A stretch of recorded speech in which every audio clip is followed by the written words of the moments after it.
ठीक है।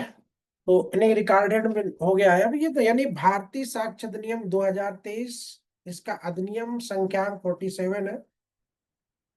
शुरुआत इसकी यहीं से हो जाती है। अब इसको हम देखते हैं कि किसी भी एक्ट का जो उद्देश्य होता है, प्रिम्बल होता है, वो क्या होता है। तो इसमें लिखा हुआ है, निष्पक्ष विचारण के लिए साक्ष्य के साधारण नियमों और सिद्धांतों को समेकित करने तथा अभी लेते हैं तथा उनका उपबंध करने के लिए अधिनियम भारत गणराज्य के 74वें वर्ष में, कितने 74वें वर्ष में संसद द्वारा निम्नलिखित रूप में अधिनियम। तो ये इतना आपके बैरेट में लिखा हुआ है, ठीक है। अब इसमें जो ऑब्जेक्टिव सवाल बनेगा या जिस कैसे बनाया जाएगा, ये अभी हम लोग देखते हैं आगे चल के।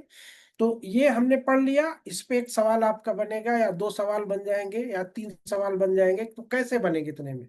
आपको लगेगा सर दो लाइन में तीन सवाल कैसे बन सकते हैं, ये चार सवाल भी बन सकते हो, तो कुछ भी बन सकता। तो कैसे बनेगा अभी वो देखना है। फिर कहता है कि संक्षिप्त अधिनियम, यानी कि ये अधिनियम लागू और प्रारंभ होने का, इसका नाम पहले क्या है, भारतीय साक्ष्य अधिनियम 2023 है। ये किसी न्यायालय में या उसके समक्ष, दो चीज ध्यान रखिएगा। जैसे होता है ना, कभी कभी पूछता है कि भारतीय साक्ष्य अधिनियम कहाँ लागू नहीं होगी, तो कहाँ लागू नहीं होगी वो अभी देखते। तो कहता है कि किसी न्यायालय में या उसके समक्ष सभी न्यायिक कार्यवाहियों को लागू, सभी न्यायिक कार्रवाई, ये वर्ड लगा दिया, सभी न्यायिक कार्रवाइयों को लागू होता है। यानी कि किसी न्यायालय में उसके सभी न्यायिक कार्रवाइयों को लागू होता है, जिसके अंतर्गत सेना न्यायालय भी सम्मिलित है। किंतु ना तो किसी न्यायालय का अधिकारी के समक्ष प्रस्तुत किए गए शपथ पत्रों को, यानी अब ये सेना न्यायालय तक तो लागू है, लेकिन उसके बाद किसी शपथ पत्र पे नहीं लागू होगी। किसी मध्यस्थम की कार्रवाई, मध्यस्थम के समक्ष जो आर्बिट्रेशन होता है उसके समक्ष की गई कार्रवाइयों पर लागू नहीं होगा, ठीक है। यानी यहाँ पे ये लागू नहीं होगा, ठीक है। क्योंकि लिखा है ना, तो लिखा है ना, किंतु ना तो किसी न्यायालय या अधिकारी के समक्ष। अब आप सोचोगे सर अभी तो आपने कहा कि न्यायालय के समक्ष लागू होगा, अब आप कह रहे हो कि ना तो किसी न्यायालय या अधिकारी के समक्ष, तो न्यायालय में किन्हीं शपथ पत्रों को या न्यायालय में मध्यस्थम के समक्ष की गई कार्रवाइयों को लागू नहीं होगा। बात अब समझ में आ गई होगी। यानी लागू कहाँ पे होगा, किसी भी न्यायालय में सभी न्यायिक कार्रवाइयों को, सेना न्यायालय में यहाँ पे ये लागू होगा। बाकी ये मध्यस्थम का मैटर अगर किसी न्यायालय में चल रहा है, शपथ पत्रों से संबंधित कोई मामला न्यायालय में है, तो वहां पे लागू नहीं, ठीक। ये उस तारीख को लागू होगा जिसे केंद्रीय सरकार राजपत्र में अधिसूचना द्वारा नियत करे। तो कब लागू हुआ पता ही है आपको, कितने तारीख को लागू हुआ, 1 जुलाई 2024 को लागू हुआ है। अब इसके अंतर्गत डिफिनेशन में पहला जो डिफिनेशन है 21A, 2 1 का, इसमें है न्यायालय। न्यायालय के अंतर्गत सभी न्यायालय, न्यायाधीश और मजिस्ट्रेट तथा मध्यस्थों के समक्ष के सिवाय, फिर यहाँ पे देखिए मध्यस्थों के सिवाय, यानी कहता है कि सभी न्यायाधीश और मजिस्ट्रेट तो शामिल हैं। फिर कहता है तथा, तो तथा मध्यस्थों के सिवाय, यानी कि मध्यस्थों को बाहर कर रहा है, साक्ष्य लेने के लिए विधि द्वारा प्राधिकृत सभी व्यक्ति आते हैं। यानी कि मध्यस्थ के सिवाय इसको निकाल दो, बाकी न्यायालय, न्यायाधीश, सॉरी, न्यायालय के अंतर्गत न्यायाधीश, मजिस्ट्रेट और विधि द्वारा प्राधिकृत सभी व्यक्ति जो साक्ष्य लेने के लिए परमिटेड है वो शामिल होंगे, वो न्यायालय के अंतर्गत आएंगे, ठीक है। ये इतनी बात 21A तक ये आपने देख लिया। अब इसका हम लोग, अभी आज चूंकि शॉर्ट क्लास है तो इसके अब देखते हैं हम लोग इसका ऑब्जेक्टिव कैसे बनेगा, और इसका ऑब्जेक्टिव कैसे बनेगा वो भी देख लेते हैं, ठीक है। इंग्लिश वाले भी इसमें जो होंगे भी इंग्लिश में भी होगा, लेकिन आज खाली इतना ही। जैसे अब मान लो सवाल बनाया कि भारतीय साक्ष्य अधिनियम 2023 निम्नलिखित उद्देश्य से अधिनियमित है। अब उसने निम्नलिखित उद्देश्य से अधिनियमित है ये सवाल दे दिया। अब उसका पहला ऑप्शन जो देता, अभी इंक भी नहीं है, अभी इंक आज से भरवाना है आज, ठीक है। तो पहला ए ऑप्शन जो देता है वो देता है कि साक्ष्य की विधि को समेकित करने के लिए, पहला ऑप्शन। दूसरा, साक्ष्य विधि को समेकित, परिभाषित और संशोधित करने के लिए, दूसरा ऑप्शन। निष्पक्ष विचारण के लिए साक्ष्य के साधारण नियमों सिद्धांतों को समेकित करने और उनका उपबंध करने के लिए, तीसरा ऑप्शन। साक्ष्य की विधि को समेकित और संशोधित करने के लिए, चौथा ऑप्शन। तो यहाँ पे चार ऑप्शन में से कौन सा ऑप्शन आपको अप्रोप्रिएट लग रहा है? ये जो हम लोग पहले प्रिम्बल पढ़े थे, कौन सा अप्रोप्रिएट लग रहा है इसमें आपको? लग रहा है कुछ? Third sir. है? तीसरा। कौन बोला? समर जहां। समर जा। तीसरा लग रहा है सौम्या?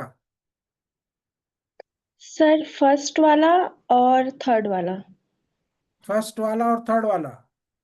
हाँ मतलब एक ऑप्शन ऐसा होना चाहिए जिसमें लिखा हो कि फर्स्ट एंड थर्ड बोथ। हाँ, क्योंकि वो यहाँ पे वर्ड कौन सा यूज किया है? समेकित करने के लिए, है ना। हम्म।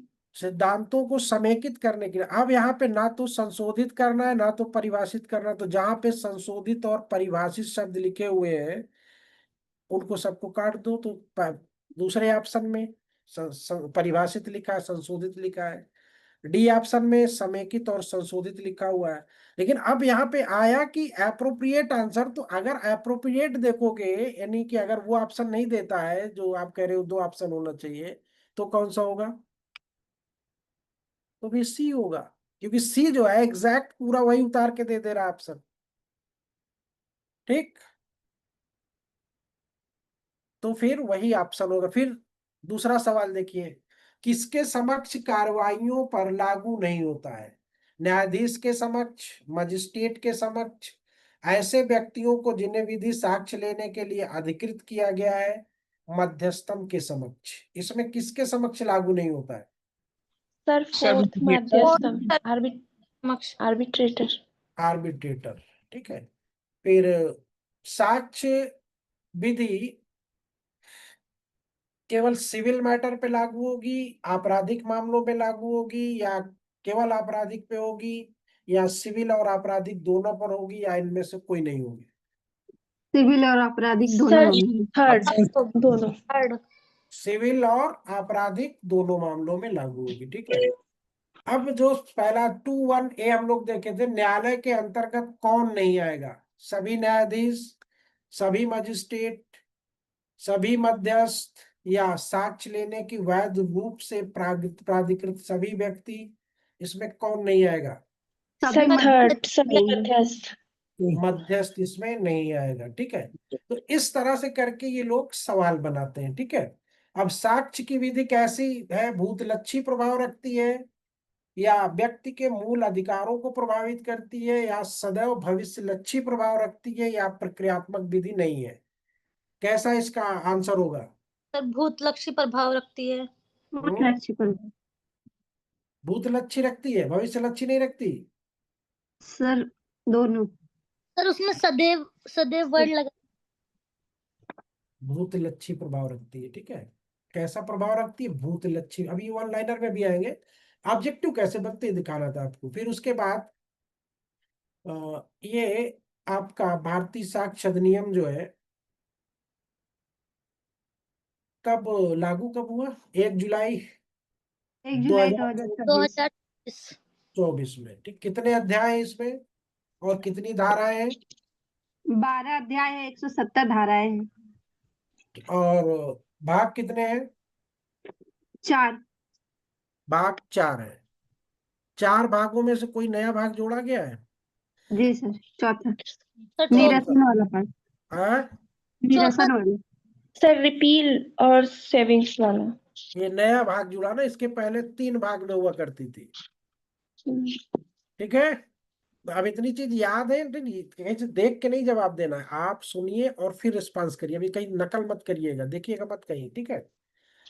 अभी कहीं देखिएगा नहीं, रिस्पांस करते चलिए और एग्जैक्ट जहां पे आप, जैसे मान लो कहा गया कि साक्ष्य की विधि भूतलक्षी प्रभाव रखती है, तो अब कंफ्यूज नहीं होना, वो भूतलक्षी प्रभाव ही रखेगी, वो और कोई प्रभाव नहीं रखेगी इन फ्यूचर कभी भी। तो ये बिल्कुल अपने आप को रिजिट कर लो, ठीक है। ओके और सर। न्यायालय के अंतर्गत कौन नहीं आएगा, तो पता हो गया कि जो मध्यस्थ नहीं आएगा तो नहीं आएगा, ठीक है। और बाकी जो आ रहा है वो आएगा ही आएगा, न्यायाधीश हो, मजिस्ट्रेट हो, ये सब आएगा। लोग हैं उनके लिए ये मॉडल होगा, यानी पहले हम डायरेक्ट में जो इंपॉर्टेंट सेक्शन होंगे वो बताएंगे, फिर उनका ऑब्जेक्टिव कैसे होता है वो बताएंगे, और फिर वन लाइनर में आपको सुनाने के लिए हम सुना देंगे, लेकिन इसका नोट्स बनवाया जाएगा वन लाइनर में। तो वो वन लाइनर फिर जिसको अपना परचेज करना वो परचेज कर लेगा, ठीक है। हम तो पढ़ाई देंगे कि क्या क्या होता है, एक एक लाइन में क्या क्या चीजें होती है जो इम्पोर्टेंट है, ठीक। 1 घंटे की लॉ की क्लास होगी और आधे घंटे की जीएस की होगी, ये स्पेशल होगा, इसमें सिलेक्टेड टॉपिक होंगे। जैसे आज अभी हम जीएस में इसमें क्या पढ़ाएंगे, जैसे जीएस में इसमें हम एशिया कॉन्टिनेंटल देखते हैं, अभी एशिया कॉन्टिनेंटल देखते हैं और उसके बारे में हमको क्या क्या पढ़ना है वो हम बताते हैं, ठीक है। तो आज उसका भी थोड़ा सी झलक देख लो, एशिया कॉन्टिनेंटल का कैसे है, क्योंकि वहां पे हम लोगों ने मैप पढ़ा था ना,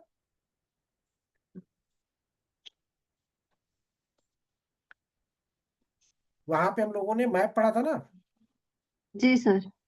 अब यहाँ पे हमको देखना है world continents of the world, ठीक है। तो इसमें हम लोग पहले देखेंगे अपने एशिया का, ठीक है। एशिया का देखेंगे पहले, तो एशिया में अब जैसे आपसे मान लो सवाल उसने कुछ ज्यादा नहीं किया, उसने खाली इतना पूछ दिया कि ये जो वर्ल्ड के कॉन्टिनेंटल है कौन कौन है, जरा 1 मिनट रुको।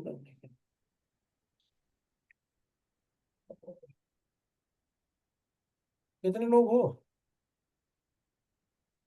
सर 8 लोग हैं, 8 लोग। 8 लोग, नाम पढ़ो जरा। सर इसमें मैं सेल्फ, मेरा है, मोनिका है, अपर्णा है, आईफोन कोई है, ज्योत्सना है, रियलमी है, सायरा अच्छा। इदरीसी है, सौम्या हम्म, उपाध्याय है। ठीक ठीक। तो इसमें अब देखिए कॉन्टिनेंट्स में क्या है कि एशिया का जो एरिया के हिसाब से हमको देखना है। पहले एरिया का मैंने शायद पहले वाले बैच में लिखा दिया था। तो एरिया में सबसे बड़ा कौन सा है, एरिया में सबसे बड़ा कौन सा है? एशिया। एशिया। फिर उसके बाद दूसरे नंबर पे यूरोप। ना, Europe. Africa, Africa sir. Africa है।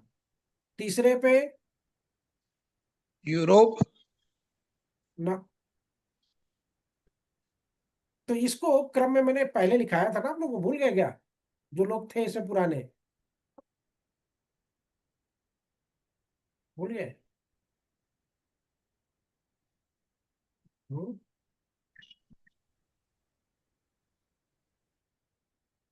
सौम्या, पहला सर एशिया है, दूसरा अफ्रीका है, तीसरा नॉर्थ अमेरिका है और चौथा साउथ अमेरिका है, पांचवा अंटार्कटिका है, छठवां यूरोप है, सातवां ऑस्ट्रेलिया है, ठीक है। ये क्रम में है, ठीक है। अब देखिए एशिया, अभी इंग्लिश में, अभी इंग्लिश वालों का इस इंग्लिश में, इंग्लिश कौन कौन, इंग्लिश मीडियम से कौन कौन है? इसकी पहली विशेषता जानते हो क्या एशिया की? Asia is the largest continental in the world in both the terms of, कौन से, the both terms of the size and population. समझ में आ गया ना, क्योंकि एशिया सबसे बड़ा है ना एरिया में, और पॉपुलेशन में चीन भारत, चीन भारत कहाँ पे, एशिया में। तो ये दोनों उसमें both the terms of size and population दोनों में बड़ा है। It is situated entirely in the northern hemisphere except some island of Indonesia, इसमें नॉर्दर्न हेमिस्फेयर में है। और इसमें एक हमारा जो है वो छूटा हुआ है, वो कौन सा आइसलैंड है? इंडोनेशिया। यानी नॉर्दर्न हेमिस्फेयर में हमारा इंडोनेशिया नहीं आता और वो नीचे आता है, ठीक है। Asia is surrounded by the Arctic ocean in north and the Indian ocean in south, और to its east lies the Pacific Ocean, and while the Mediterranean Sea lies in the west, पश्चिम में। It is separate, अब यहाँ पे it is separated from Europe by the, बताया था कौन सा पर्वत है यूरोप से एशिया को पृथक करता है? कौन सा है? फट से जवाब दीजिए। जो लोग ऑफलाइन बैच सुबह रहते हैं, कौन सा पर्वत है जो एशिया और अफ्रीका को अलग, सॉरी, एशिया और यूरोप को अलग करता है? Ural Mountains. कौन बोला? Sir, पढ़ना. नाम ही हाँ, यूराल माउंटेन्स। द Ural कैस Mountains. The Caspian sea, black sea और the Caucasus mountain and the strait of Dardanelles in the west, जिसने इसका ब्लैक, कैस्पियन जो सागर है, और कॉकेसस माउंटेन, ये सब वेस्ट में पड़ते हैं इसके, ठीक है, पश्चिम में, वेस्ट में। It is separate from Africa by the, अब अफ्रीका से किससे अलग हो रहा है? Red Sea. Sir. Red sea and Suez Canal. Suez Canal, sir. Suez, ठीक है। Suez Canal, sir. Red sea and isthmus of Suez, Suez नहर, ठीक है। Bering strait separates Asia from, बेरिंग स्ट्रेट सेपरेट एशिया फ्रॉम किससे? North America, sir. North America से, ठीक है। सब हो चुका है, अब मैप सामने रखिएगा और देखते मिलाते चलिएगा, ठीक है। अब यहाँ पे आपको प्रैक्टिकली, आपने मैप पे देख लिया, अब आपको यहाँ पे थ्योरी देखना है, ठीक है। North America, Asia has 52 countries, 48 countries, 49 countries, 4 option दे दिया। कितनी कंट्रीज है? 48 countries. 48 countries and 3 dependencies countries, where the Taiwan, Hong Kong and Macau. Dependencies countries है ये, कहीं ना कहीं ताइवान, चीन, हांगकांग, Team. मकाओ, ये 3 कंट्रीज जो है ये डिपेंड है किसी ना किसी पे, ठीक है।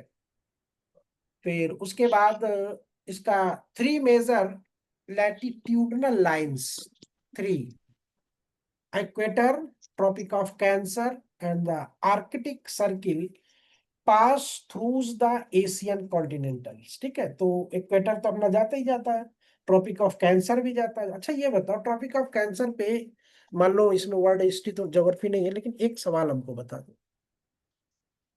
सबको याद होगा कि ये 8 राज्यों से गुजरती है, सबको याद होगा इसमें से, कि नहीं याद है कि ट्रॉपिक ऑफ कैंसर यानी कर्क रेखा भारत के 8 राज्यों से गुजरती है? गुजरती कि नहीं गुजरती? जी बोलो, सर। गुजरती है ना। जी। अब उसमें सवाल अगर घुमा दिया उसने थोड़ा सा, अगर मान लो ट्रेंड चेंज किया, पूछ दिया कि कर्क रेखा सबसे ज्यादा किस राज्य से गुजरती है? Rajasthan option, Gujarat option, Madhya Pradesh option, Chhattisgarh option. Madhya Pradesh.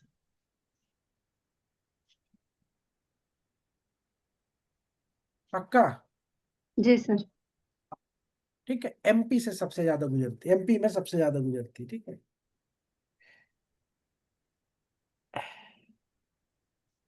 तो ये इतनी बातें कहीं धीरे धीरे अपना मैप वैप इसलिए कहते हैं ना, रख रख लेना और सब नोट करते चलना, फिर बाद में लास्ट टाइम में प्रॉब्लम नहीं होना चाहिए। Caspian Sagar is the world's largest lake and separates यूरोपी from Asia, तो पता ही है।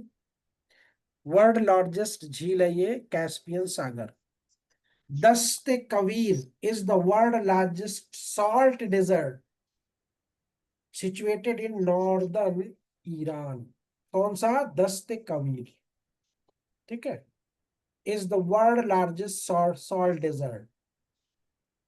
नोपनौर लेक, नोपनौर कहाँ पे था ये? बोलो। बहुत इंपॉर्टेंट प्लेस है ये चाइना के लिए। नोपनौर लेक इन चाइना, लेक झील। यहाँ पे sites for numerous nuclear site. अपना न्यूक्लियर कहाँ पे? अपना न्यूक्लियर साइट भारत का अपना न्यूक्लियर साइट कहाँ पे है? किस उसमें राज्य में? किस राज्य में? सर किस? राजस्थान में है शायद। हाँ, राजस्थान, पोखरन, है ना? पोखरण है जिसका। हाँ, चाइना का नोपनौर, नोपनौर लेक के पास सब सिचुएटेड है, ठीक है। अच्छा। कौन सी नदी चाइना का दुख कहा जाता है? सारो of Chinese, China's sorrow. Option sir. कौन सी, कौन सर सी सर नदी? सर यांग टीसी यांग। कौन बोल रही हो? सर सौम्या। यांगटीसी है। यांग टीसी के। वांगहो is called as China's sorrow. It is also called the Yellow River, ठीक है, ठीक है। इसको यहीं तक रखो, अब हिंदी वाले देख ले। हिंदी वाले, इंग्लिश वाले देख ही लिए ना।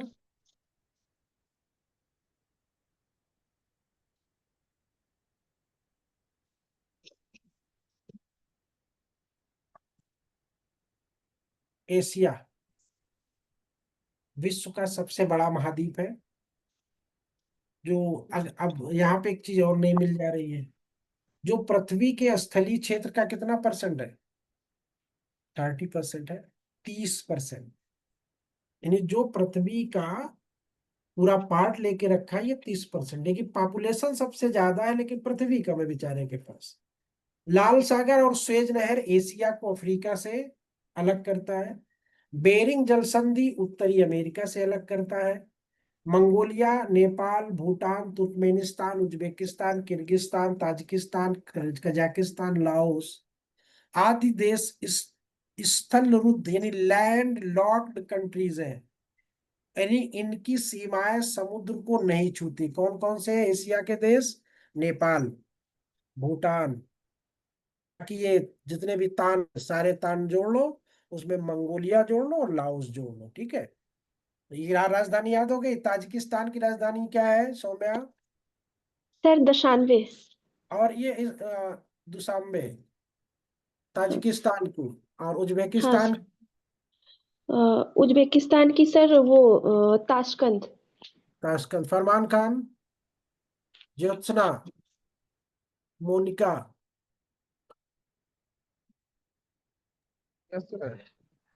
कजाकिस्तान की कौन सी राजधानी है? कजाकिस्तान की मिस्टर फरमान, काजिकिस्तान बताएगा था ना उस दिन, आप नहीं थे बीच में। अपर्णा, मेरा क्या है? अपर्णा, कजाकिस्तान की राजधानी क्या है? Sir Astana. अस्ताना, ठीक है। तो ये मैंने कहा था नहीं, 6 वो है इनकी राजधानी। 6 नहीं, 5 होंगे ना। 5 क्या है, पाकिस्तान पावर में जोड़ोगे तो 6-7 हो जाएंगे। 7 होंगे। Turkmenistan, Uzbekistan, Kyrgyzstan, Tajikistan, Kazakhstan की राजधानी याद होनी चाहिए, ठीक। बात वही जो उधर हम लोगों ने इंग्लिश में पढ़ी थी, वही इधर आपको इंग्लिश में पढ़ने को मिले, हिंदी में, ठीक है। कुछ चीजें, कुछ पॉइंट्स जो है वो बढ़ जाते हैं, कभी कभी हिंदी में, कभी कभी उसमें, ठीक है। और प्रशांत महासागर में, ये प्रशांत महासागर में जो मैरियाना गर्त है, विश्व का सबसे गहरा सागरी गर्त कहाँ पे है ये? किसको कहा जाता है विश्व का सबसे गहरा सागरी गर्त? Sir Mariana trench. Mariana trench कहाँ पे है ये? सर पैसिफिक ओशियन में। प्रशांत महासागर में, ठीक है। और पामीर की पठार को विश्व की छत कहा जाता है। क्या कहा जाता है? विश्व की छत कहा जाता है पामीर के पठार को, ठीक।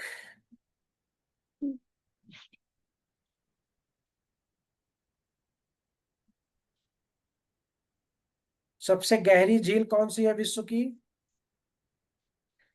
सबसे गहरी झील आया था एक बार ये एपीओ में, विश्व की सबसे गहरी झील। पेपर नहीं वो देखते हो क्या आप लोग? Sir lake Baikal. बैकाल झील, ठीक है। और बैकाल सबसे और सबसे बड़ी झील अभी थोड़ी देर पहले पढ़ी हो, कैस्पियन सी। कैस्पियन। ये कहाँ पे स्थित तो है वो ये तो सब? फ्रेश वाटर झील है ना सर, सबसे बड़ी। हाँ, नहीं क्षेत्रफल में सबसे बड़ी है। हाँ सर, और वो फ्रेश गहराई, वाटर में भी है सर। हाँ हाँ फ्रेश वाटर वो गहराई में है। और सबसे ज्यादा जी सर। बारिश भारत, पूरे विश्व में सबसे अधिक वर्षा कहाँ पे होती है? सर मासिन राम। हैं? असल नाम में तो मासिन राम सर, भोपाल में। विश्व का सबसे अधिक वर्षा का क्षेत्र है कहाँ पे? मासिन राम कहाँ पड़ता? सर भोपाल। 20। हाँ सर। इससे पहले चेरापूंजी था ना, उसका नाम सोहरा कर दिया गया है, सोहरा नया नाम बदल गया। और एशिया का सबसे गर्म स्थान कौन सा है?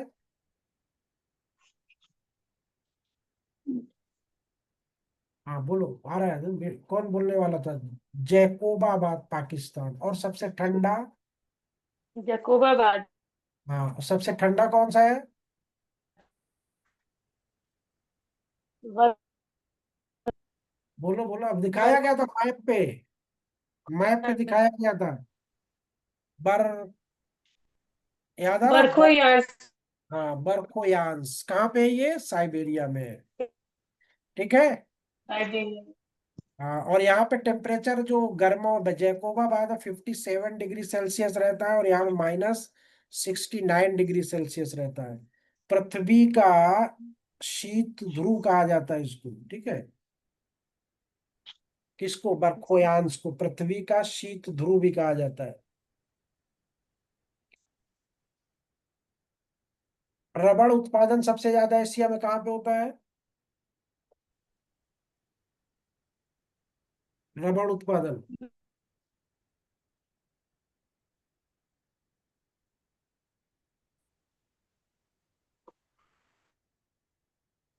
कहाँ है? ये सब पढ़ना पड़ेगा अभी। थाईलैंड में, ठीक है,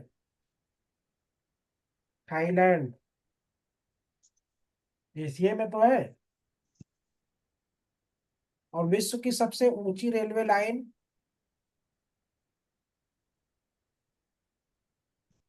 चीन में, ठीक है। और विश्व का सबसे लंबा प्लेटफॉर्म, ये तो बच्चों वाला, ये तो याद होगा। इस खड़गपुर सर। है कुछ वो नहीं तो विश्व का सबसे लंबा प्लेटफॉर्म सर, खड़गपुर। 1300 मीटर है।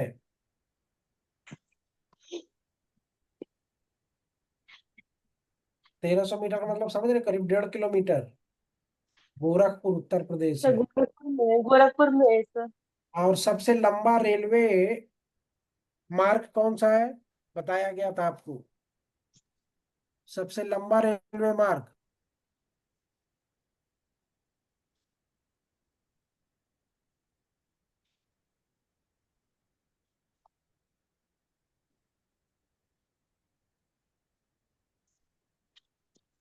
Answer very. नहीं पता, बहुत मार खाओगे अगर नहीं याद होगा। पढ़ाए थे पूरे मैप पे भी दिखाए थे, इधर से उधर, उधर से उधर, ट्रांस साइबेरियन से शुरू होकर जा रहे थे। ट्रांस साइबेरियन तो डेनमार्क। मॉस्को से व्लादिवोस्तोक जाता है ऐसे ट्रांस हाँ, साइबेरियन। व्लादिवोस्टोक तक जाता है। ठीक है, चलिए ये इस तरह से जो इम्पोर्टेंट इम्पोर्टेंट फैक्ट्स होंगे वो हम लोग, चाहे आप लोग रिवीजन करो, चाहे पढ़ो, चाहे याद करो, रखना है अपने पास। ठीक, तो इसमें से इस तरह से होगा, और इसमें ऑब्जेक्टिव नहीं होगा, ऑब्जेक्टिव सिर्फ लॉ में होगा। ठीक है, इसमें सिर्फ हम मैप दिखाई दिए, आपको दिक्कत होगी नहीं, मैप पे आप देखते चलिए, मैप भी रखिए साथ में, अभी बहुत सी चीजें होंगी। कल पॉइंट कल और लिखा है कि इसमें जितना भी इंपॉर्टेंट फैक्ट्स है वो सब कल मैप रखिएगा साथ में, वो लिखा देंगे, देखते चलिएगा। ठीक है, जैसे भारत में कर्क रेखा है, किस नदी को 2 बार काटती है? माही नदी। माही नदी। और ऑस्ट्रेलिया की सबसे लंबी नदी, बड़ी नदी? मुझे डार्लिंग। हाँ, मरे डार्लिंग। ठीक है। मुझे डार्लिंग से। हम्म। ठीक है, अभी कल इसको सब कल समराइज करवाएंगे, थोड़ा से लिखने की प्रैक्टिस कर लेना, तो थोड़ा से लिखवा देंगे। और इसमें इस तरह से तो ये, अब जिसको जहाँ ना समझ में आए, इंग्लिश वाले भी हैं, हिंदी वाले भी। ठीक है, तो ज्यादा फोकस आप लोगों को, देखिए जो पुराने बच्चे हैं उनको अपने रिवीजन पे फोकस रखना है।